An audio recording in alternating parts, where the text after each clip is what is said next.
انا عايز اقول لك ان الفيديو ده مهم جدا، والتيك توك ممكن يحظره اصلا في اي وقت عشان فيه كلام مهم قوي هيزعل ناس كتير قوي مني. بس انا عايز اقول لك ان انا جاي انقذ حياتك ولا اكتر ولا اقل.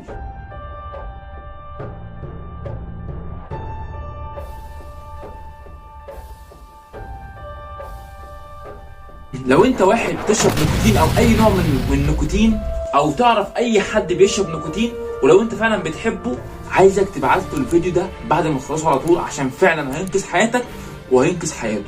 انت عارف السيجاره اللي هي اصلا مش بتفرق اصلا يومك خالص دي، انت عارف هي بتعمل فيك ايه انت وغيرك؟ 1 سرطان في الرئه، 2 سرطان في الدم، 3 مشاكل في القلب، 4 الضعف في الخصوم. اكمل ولا كفايه كده؟ انا عايز اقول لك ان الملعونه دي والله العظيم بتموت واحد كل 6 ثواني. شوف الفيديو عدى فيه كام ثانيه وفي كام واحد اصلا مات وانا لسه ما خلصش اصلا كلامي.